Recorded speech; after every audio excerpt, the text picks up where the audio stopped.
Di suatu pagi yang sunyi, seorang lelaki bernama Hasan berjalan menyusuri tepi hutan.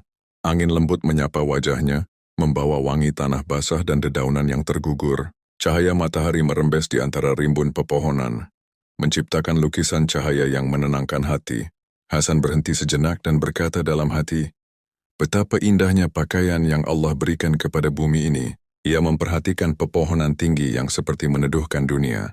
Rumput-rumput kecil di tanah tampak seperti anyaman halus yang menutupi bumi dengan lembut. Hasan merasa seolah-olah bumi mengenakan pakaian hijau yang menenangkan. Pakaian yang Allah ciptakan bukan hanya untuk keindahan, tetapi untuk menjaga kehidupan. Hasan kemudian duduk di bawah sebuah pohon besar. Ia merasakan kesejukan yang keluar dari daun-daunnya seakan memeluk dirinya.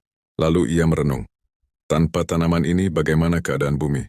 Tanpa pakaian hijau ini, apa yang tersisa selain panas, kering, dan gersang? Dalam hati, ia merasa seperti Allah sedang berbicara melalui ciptaannya. Pohon yang berdiri tegak adalah guru kesabaran. Rumput yang tumbuh tanpa pernah mengeluh adalah pelajaran kerendahan hati. Daun yang jatuh namun memberi kehidupan bagi tanah adalah nasihat tentang keikhlasan. Hasan melihat seekor burung bertengger di dahan. Hewan itu hidup dari buah pohon, bersarang di cabangnya, dan bernyanyi dengan riang. Ia sadar bahwa tumbuhan bukan sekadar hiasan bumi. Mereka adalah penopang kehidupan. Mereka meneduhkan udara, memberi makan makhluk, memurnikan lingkungan, bahkan menjadi tempat bernaung bagi yang lemah. Ia lalu mengingat manusia, khususnya dirinya sendiri. Manusia sering merasa dirinya makhluk paling istimewa, namun begitu mudah lupa pada pemberian Allah yang paling sederhana. Sehelai daun pun dapat menjaga bumi tetap hidup. Hasan merunduk dan berkata lirih, "Jika bumi diberi pakaian oleh Allah, maka manusia pun harus menjaga pakaian itu. Karena bila robek, panas datang. Bila hilang, bencana menghampiri."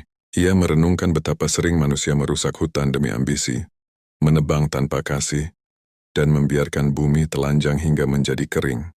Lalu ketika banjir, longsor, atau cuaca panas menyengat datang, manusia mengeluh padahal ia sendiri yang merusak pakaian bumi. Akhirnya Hasan berdiri dan menatap pepohonan dengan rasa hormat.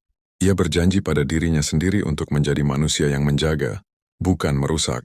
"Jika aku tak mampu menanam 1000 pohon," pikirnya, "setidaknya aku tak menambah kerusakan. Dan andai bisa, aku akan menanam satu sebagai bukti syukurku kepada Allah." Sebelum pulang, ia menepuk batang pohon di sampingnya, seolah-olah memberi salam. Dalam ketenangan itu Hasan merasa bumi berbicara kepadanya, "Jagalah aku seperti aku menjagamu." Dan ia pulang membawa hati yang lebih lembut, lebih bersyukur, dan lebih sadar bahwa tumbuhan adalah pakaian bumi. Pakaian yang Allah ciptakan untuk menyejukkan, menghidupkan,